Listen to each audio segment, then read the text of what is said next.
The 12-day Israel-Iran war may be over, but not the war over the results of the U.S. strike on the Iranian nuclear program. How much has the nuclear program been damaged, and what comes next as Iran and the U.S.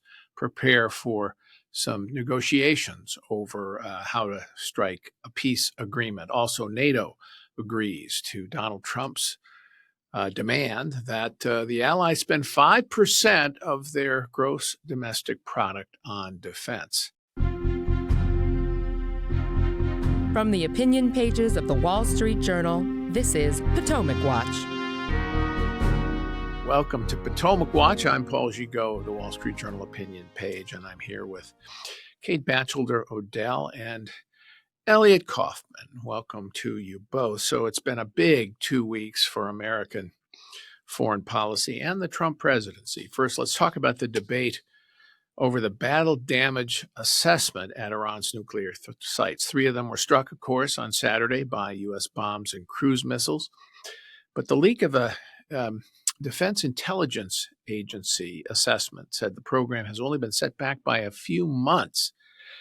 But that report was with low confidence, quote unquote, as the intelligence service said, and was preliminary. But the media have been playing it up in a very big way to suggest that the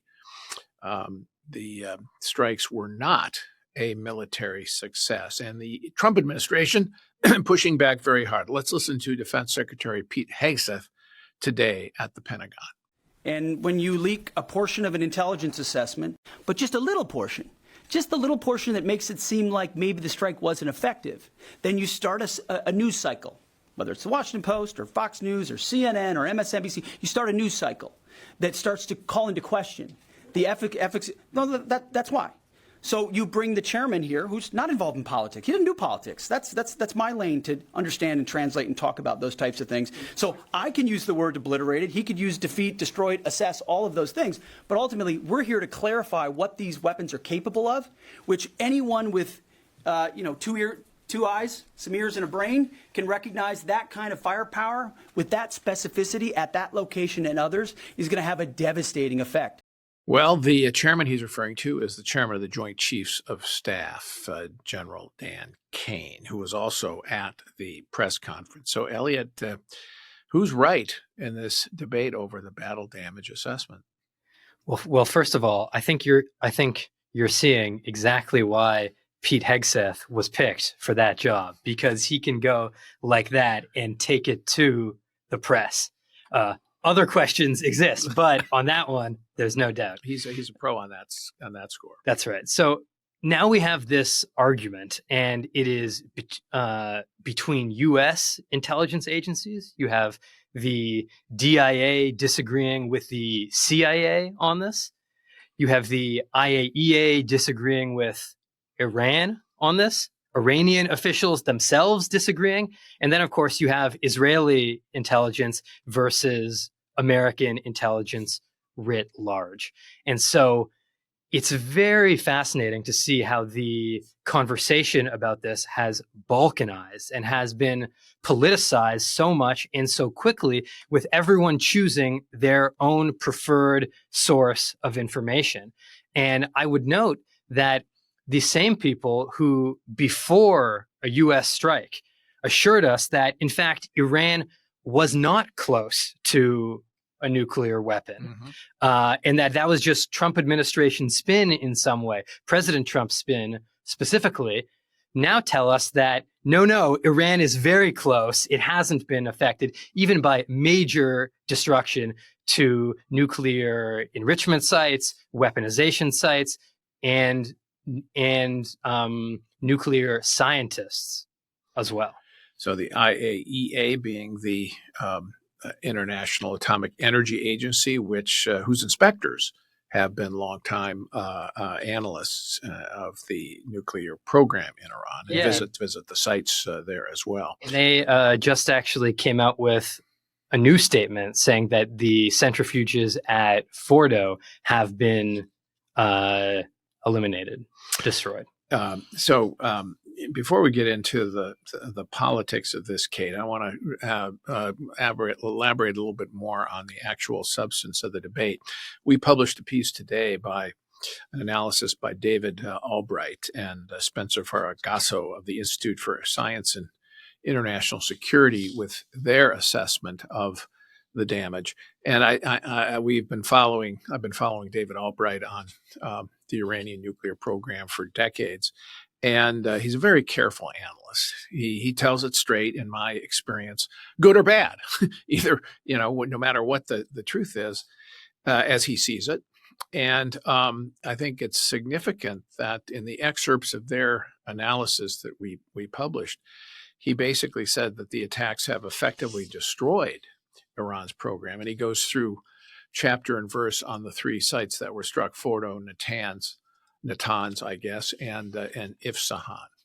When you read through the Albright assessment, the words I frequently wrote down are massive damage, significant damage, likely severely damaged or destroyed.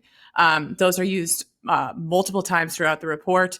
And he also makes good distinctions. We're talking about damaging things that Iran uses to make uranium, to enrich their uranium. And then we're talking about damaging things that Iran uses to make the nuclear weapon itself. And then a separate category being the intellectual firepower Iran uses and taking out some of their more experienced nuclear scientists. So I think he went through in pretty good detail about how those have been set back. When we talk about how far they've been set back, these require assumptions. These are estimates that we have, and going through battle damage comes from a multitude of sources. Signals intelligence, other types of intelligence that come together to try to get a picture and make an assessment. But the strikes as a military success seems unambiguous to me. And I tend to think that the Trump administration has a point that we are entering day 3 of a very non-edifying discourse over what the word obliterate means. Yeah, that's an important point. Trump, of course, has a history, a penchant for overselling, for adjectival excess. And, the word obliterate is, the press is kind of jumping at that and saying, well, wait a minute, it's not obliterated, but, severely damaged, set back, effectively destroyed. What's the distinction there? I want to make one other point from the Albright report, which I think is significant.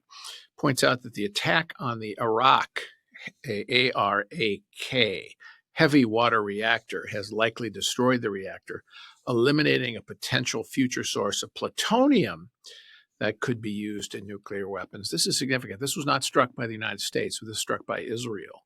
That's significant because while it hasn't received a lot of attention, the North Koreans have been able to create a bomb with plutonium. So this is another potential risk, Elliot.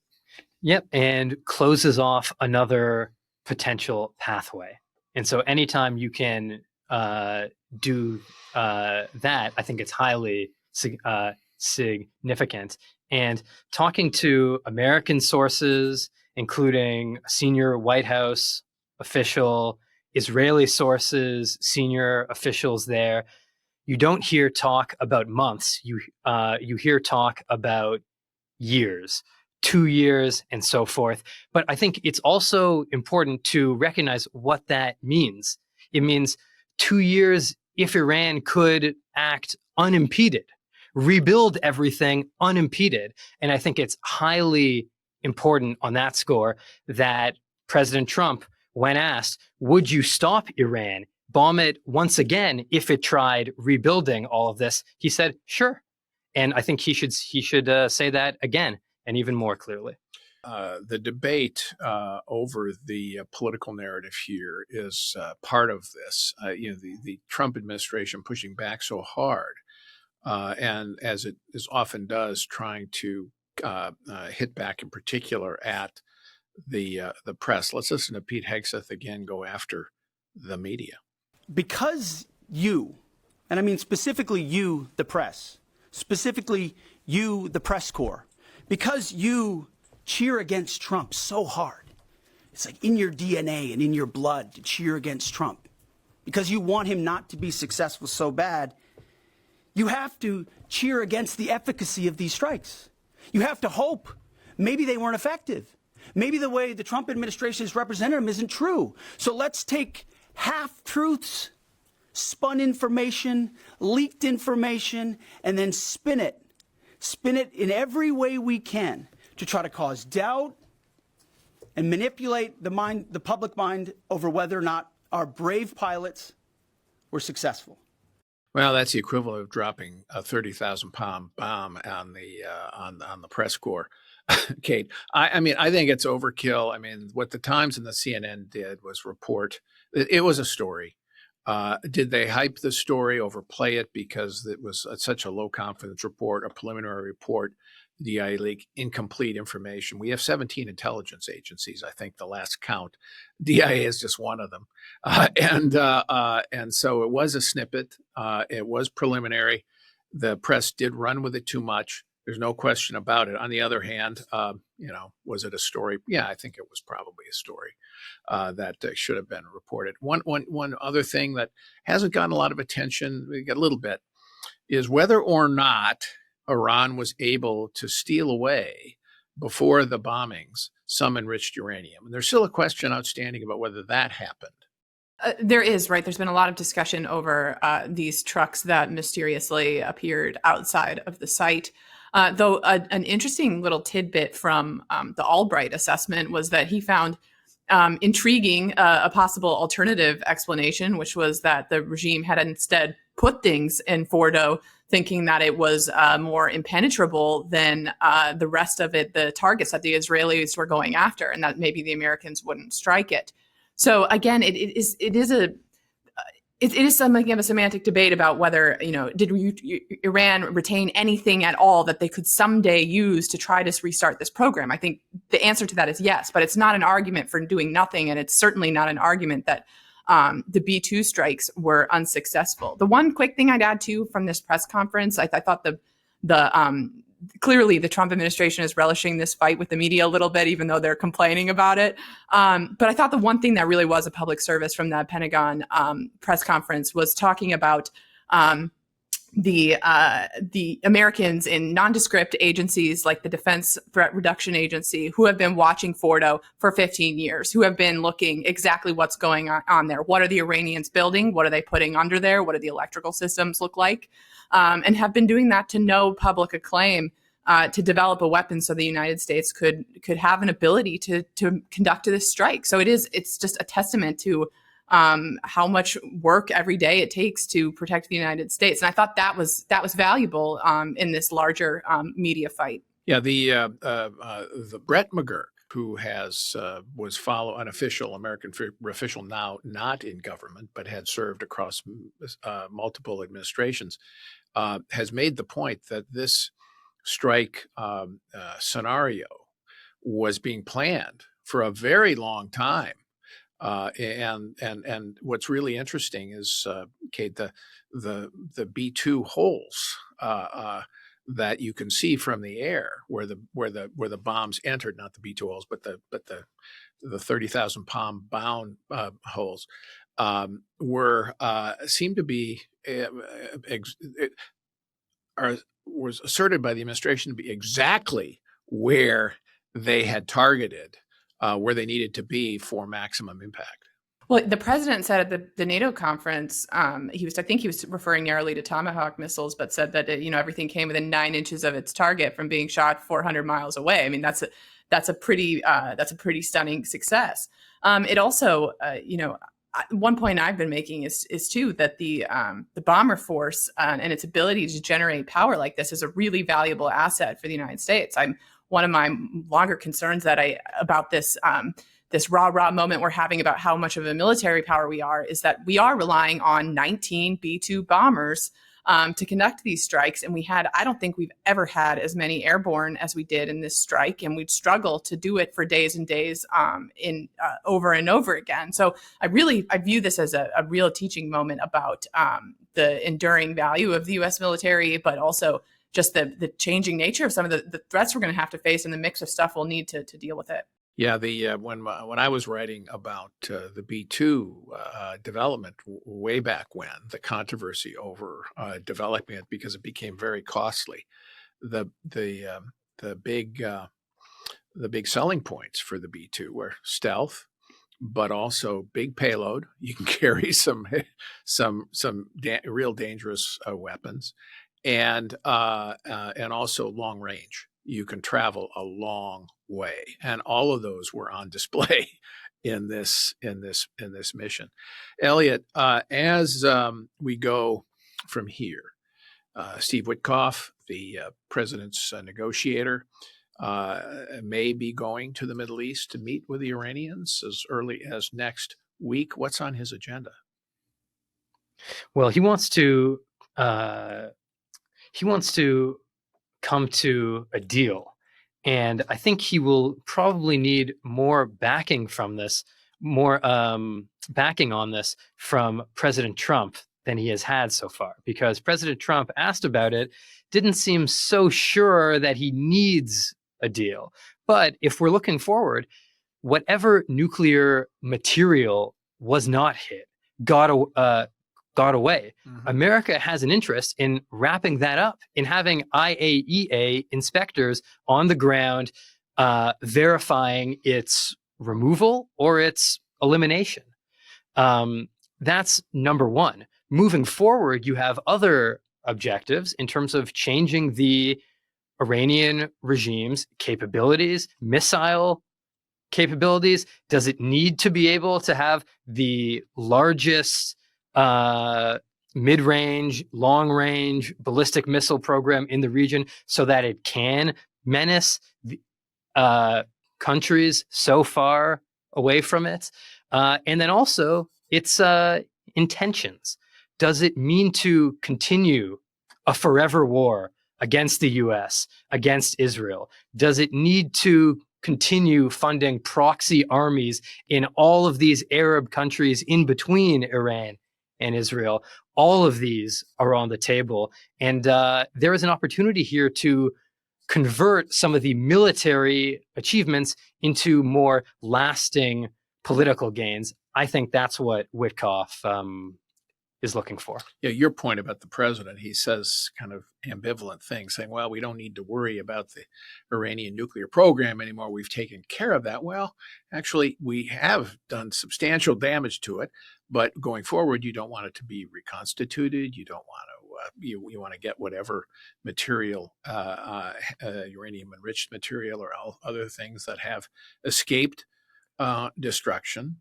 And that's why you need the inspectors. And that's a crucial point. The inspectors need to be in there. And there's been a lot of talk in the parliament saying, no, we're not going to let the inspectors in.